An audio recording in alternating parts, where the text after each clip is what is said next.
Welcome to the third episode of our guided walk series through the old town of Chania. Throughout this series, we've meticulously divided the old town into 7 distinct parts, allowing us to delve deeply into their historical and architectural significance. Today, our spotlight is on Halidon Street, an unmissable and bustling thoroughfare during any visit to Chania.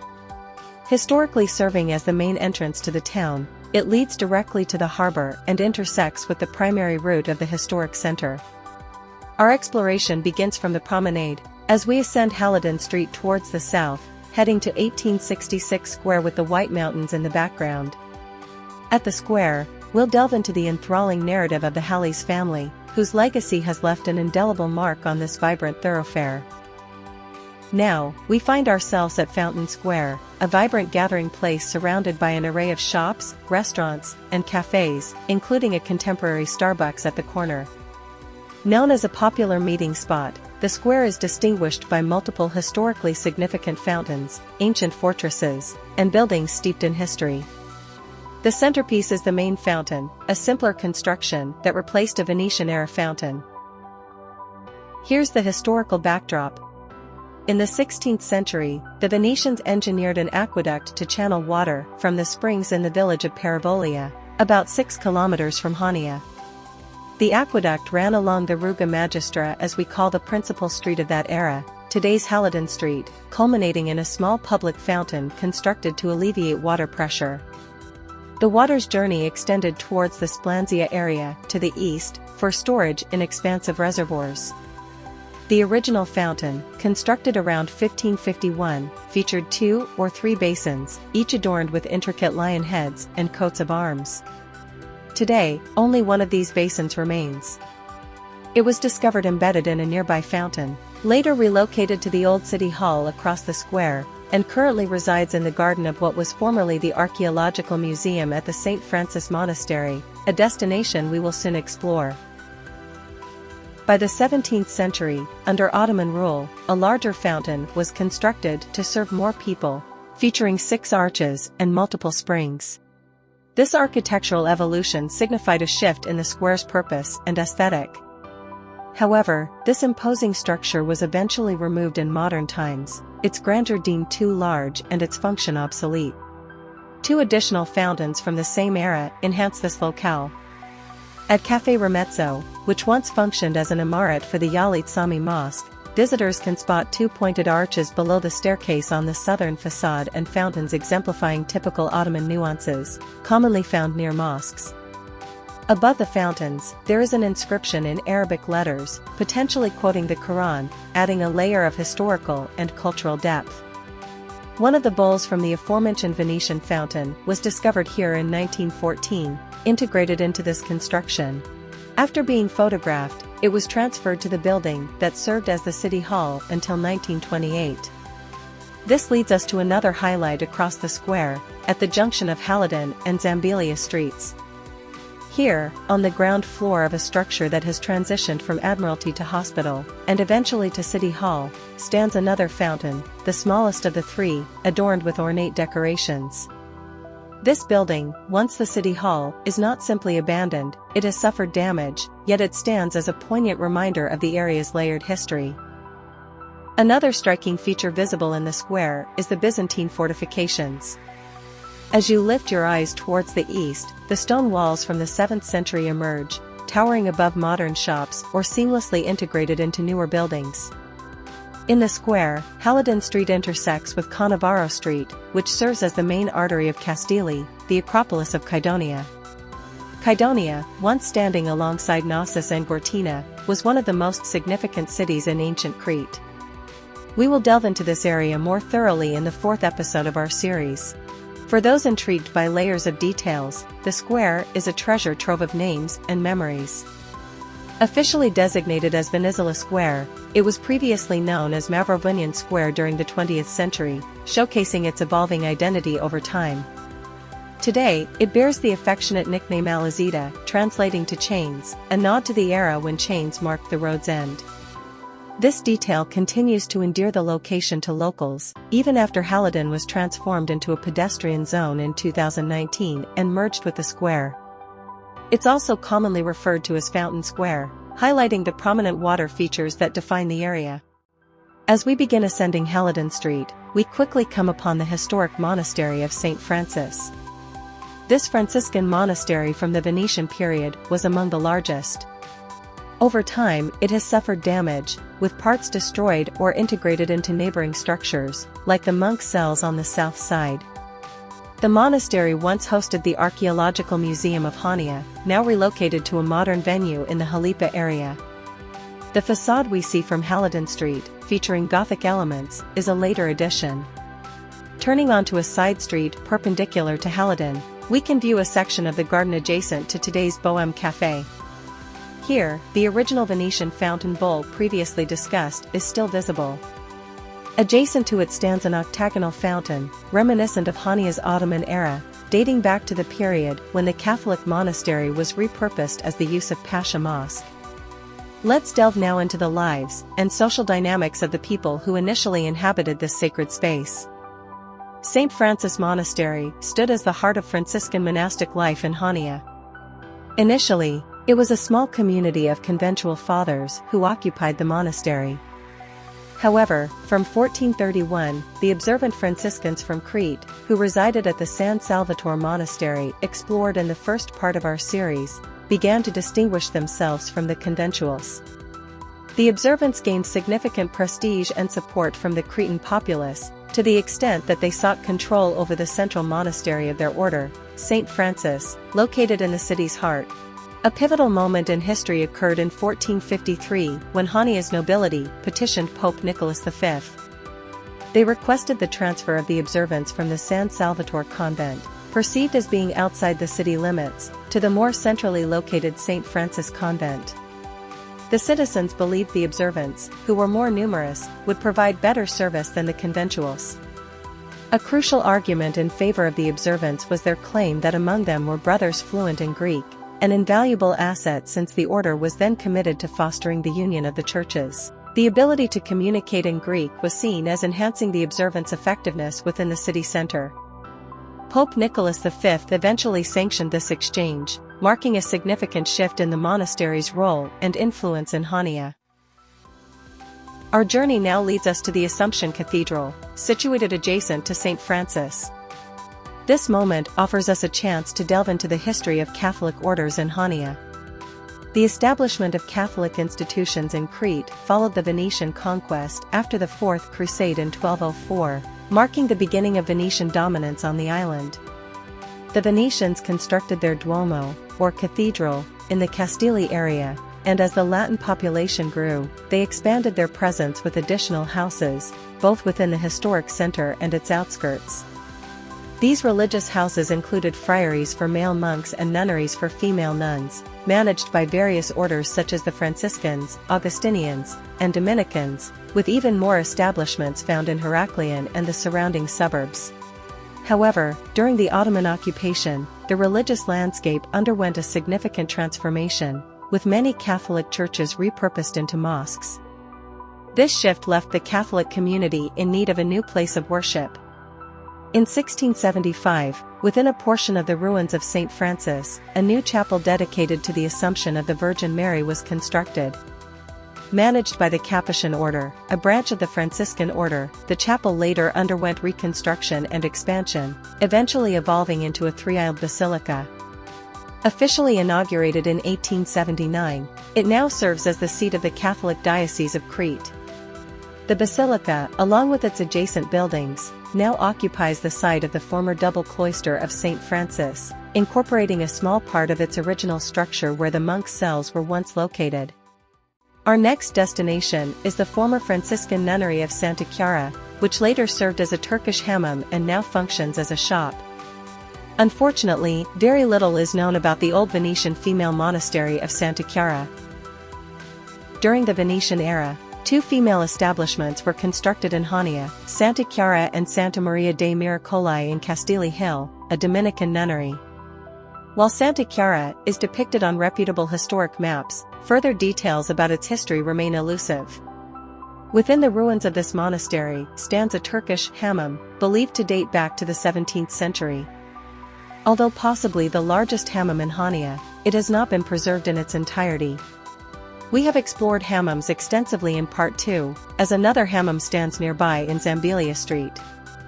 Hammams play a vital role in Islamic culture, serving not only as a place for ritual purification before prayer but also as centers for social interaction and relaxation. Given that Halidon Street accommodated the main aqueduct supplying water to Chania from the springs in Parabolia, it was an ideal location for constructing such buildings. The architectural form of hammams tends to remain consistent over time due to the ritualistic nature of their use. This particular hammam was designed as a double bathhouse, allowing both men and women to utilize separate sections simultaneously. The male section, situated to the west, was larger than the female section to the east, which has not survived. Typically, hammams are organized into 3 main sections: a reception area and changing room, an intermediate room with lukewarm water, and the principal hot bath area. Unfortunately, the northern section of the reception and cold bath area, which endured the most damage, has not survived, leaving us to speculate its details based on available restoration evidence. The main bath area was structured in a cross layout, featuring 4 distinct sections designated for private use, each maintained at higher temperatures. Additionally, there was an additional section at the south where a fire would have heated a copper cauldron. However, as this section has not survived, its existence can only be speculated. Today, the building consists of multiple domed chambers, with additional sections added later towards Halidon Street. Part of the larger dome at the north is still discernible, seamlessly integrated into contemporary constructions. Our next destination brings us to another significant religious landmark, Chania's Orthodox Cathedral, dedicated to the presentation of the Blessed Virgin Mary, also known as the Virgin of the Three Martyrs, who is also the city's patron saint. Celebrated on November 21st, the presentation of the Virgin Mary is a major feast in the Orthodox Church, commemorating the day when the Virgin Mary was presented to the temple in Jerusalem by her parents. It signifies her purity and readiness to become the mother of Christ. The cathedral stands on the site of an older temple, possibly dating back to the 11th or 14th century, which was also dedicated to the Virgin Mary, referred to as Chiesa della Madonna. This earlier structure is believed to have been destroyed during the Venetian era or repurposed as a supportive chamber for the nearby monastery. During the Ottoman period, the establishment was converted into a soap factory without significant alterations to the building, as was the custom. Legend has it that the Turkish official Mustafa Pasha Giritli, who managed the factory, permitted the icon of the Virgin Mary to remain within the premises along with an ever-burning candelabrum, suggesting that it unofficially served as a point for Orthodox prayer. Mustafa Pasha later played a crucial role in the reconstruction of the church, which was completed by 1860, providing both permission and funding for the new basilica. The cathedral is a 3-aisled structure with a raised middle nave covered by a pointed arch. A tall belfry stands prominently at the northwest corner, its tolling bells resonating throughout the old town. Despite enduring damage during the Cretan Revolution and World War II, the church has undergone multiple restoration efforts. The open square that now lies in front of the cathedral was once an enclosed area surrounded by various venues of the Orthodox community, serving educational and charitable purposes, but these were sadly destroyed around 1965. For history enthusiasts, before departing from the religious landmarks, it's worth noting that in the same vicinity, another Orthodox church dedicated to Saint Dimitrios stood during the Venetian era.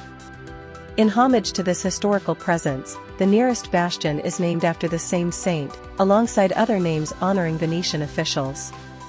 Saint Dimitrios is depicted on historic maps alongside Santa Chiara and Saint Francis, further highlighting the rich tapestry of religious heritage in the area. It is unfortunate that no additional information is available about these historical landmarks. Let's proceed to our next destination on the itinerary, a vibrant street bustling with leather shops and souvenir stores. Known as Stevanotica in Greek, meaning leather boots, this area was once renowned as one of the prime shopping districts for handmade leather products. Here, you can still find some of the last remaining shoemakers who uphold this traditional craft, having inherited their skills from generations past long before modern adhesives became commonplace. They continue to work with leather using traditional techniques, weaving and hammering with nails to create tailor-made shoes and boots. The primary materials used were locally sourced leather from goats and sheep, as well as African leather from camels, horses, and cows imported from countries like Nigeria. Hania's main leather factories were located in the Halipa area, particularly in the distinctive Tabacaria district. In addition to the traditional Stevania, leather boots, one could find an array of stylish formal shoes, belts, bags, luggage, wallets, and sandals. However, the distinctive scent of leather that once permeated the area is beginning to fade as more souvenir shops line its streets. For those curious about the historical origins of Skrydlov Street, it is named after the Russian admiral Skrydlov, who was stationed in Hania from 1896 to 1913. This period coincided with Crete's declaration of independence following centuries of Ottoman rule. During this time, Crete was under the supervision of the great powers, the UK, France, Italy, and Russia. Alongside Admiral Skrydlov, the other admirals overseeing Crete were the French Potie, the British Noel, and the Italian Bettolo, after whom nearby streets are also named. If you take a moment to explore the area, it's worth stepping back to catch glimpses of the imposing Venetian walls. Viewing them from above provides a unique perspective that offers insight into the city's layout and historical fortifications. In Chapter 2, we traversed Potie Street, which winds its way within the city walls, before ascending to the top of the bastion to behold panoramic views of the city, moat, and ramparts. Skrydlov Street delineates the southwest border of the Old Town, with its leather shops once built directly against the Venetian walls. This particular stretch lies between the Lando Bastion and the Piazza Forma, which occupied the area where the modern market stands today. Notably, Halidon Street passes through the section of the Venetian walls that has since been demolished, underscoring the evolving landscape of the historic city center. Just a block away stands the majestic building of Chrysostomos, one of the most significant cultural associations in Hania. Established in 1899, the Chrysostomos Association boasts a rich history. Initially, it served a primarily social function, offering educational programs for underprivileged young men and women, encompassing musical studies, athletics, and a shooting club. Additionally, it housed a library, which was the first city library of Hania, comprising 16,000 books and 350 rare editions. However, during World War II, the building endured extensive damage, and tragically, the library's collection was lost to fire. Despite this setback, Chrysostomos has persevered, continuing to contribute to the cultural landscape of Hania. The association also possesses valuable art collections, including works by prominent painters such as Georgiadis, known as Chris, and the painter and engraver Damianakis, among others. Furthermore, it boasts a significant photo archive curated by P. Diamantopoulos, a local photographer renowned for capturing various facets of social and political life throughout the 20th century. Today, the association organizes a diverse array of exhibitions, so be sure to check the calendar during your visit. One final stop before we reach 1866 Square is the Art Gallery of Hania. As we step outside the city walls, the change in atmosphere becomes noticeable. The gallery mirrors the character of the city itself, a small Mediterranean city with wide-ranging cultural interests and connections. Local and international artists exhibit their work, and the gallery hosts programs for adults of all ages and children, encouraging participation from the local community. Special art editions have been curated for over 20 years. Among the latest exhibits are Konstantinos Valanakis, Nostos of the Sea, works from the collection of the Ekaterini Laskaridis Foundation, Manasakis, The Land of Once Upon a Time, John Craxton, A Greek Soul, The Passion of the Visible, works from the collection of Antonis and Asia Hatsioanu, and more. At the conclusion of our journey, we find ourselves in 1866 Square, a place that encapsulates the history of the Halis family, after whom Halidon Street is named, and the Cretan Revolution for independence. Both Halidon Street and 1866 Square are among the most popular areas in the town of Hania for locals and tourists alike. Throughout our exploration, we have delved extensively into the monuments lining this bustling street, most of which are religious in nature. However, the square holds a deeper historic significance, as it is home to the memorial of Basilios Halis, one of the prominent figures in the fight for Crete's independence. The story dates back to the Ottoman occupation, particularly to Easter of 1800 at the Chrysostomos Monastery near Chania, where monks were attacked by Janissary cavalrymen. These were Cretans turned to Muslims that were more brutal than the Ottomans themselves. The attackers disrupted the celebration, targeting Christian symbols and the monks themselves, and looted valuables with impunity, confident they wouldn't face consequences from the official Ottoman authorities. Among those who witnessed this heinous act was a young boy named Venizelos Halis, who found himself hiding by the well during the chaos. From this vantage point, he witnessed the brutality and horror firsthand, an experience that would leave an indelible mark on him.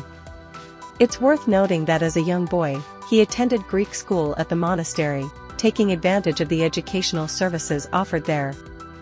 The Halis brothers were active between 1821 and 1830, a period marked by significant unrest and upheaval in Crete.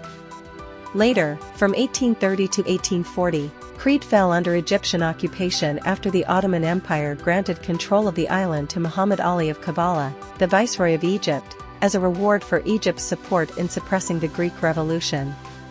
Egyptian troops, led by the renowned Ibrahim Pasha, were stationed on the island during this time. It's worth noting that the present-day form of the lighthouse that prominently stands at the harbor reflects details from this period, as it underwent major reconstruction during Egyptian rule. Despite these developments, Halis remained committed to the idea of fighting for the freedom of Crete, even as he moved to mainland Greece during this tumultuous period. The year 1866 marked the beginning of a three-year Cretan War, lasting until 1869, during which the Ottoman Empire lost control of the largest part of the island. The tragic event of the explosion at Archadi Monastery occurred during this period. In the subsequent years, Crete gradually gained more autonomy until it was eventually declared autonomous and officially united with Greece in 1913. As we conclude Part 3 of our exploration, we are reminded of how the history of Chania is vividly depicted in its design, monuments, works of art, language, literature, music, and the beliefs of its people. This multicultural environment invites visitors from around the world to explore the island and become part of our shared history. Thus far in our guided walks, we have journeyed through the Topanos area and the Hebrew district. Today, we embarked on Halidon Street, and our next destination will be Castelli Hill, the ancient acropolis of Kydonia. Thank you for following along so far, and stay tuned as we continue our exploration of Chania's rich heritage and captivating stories.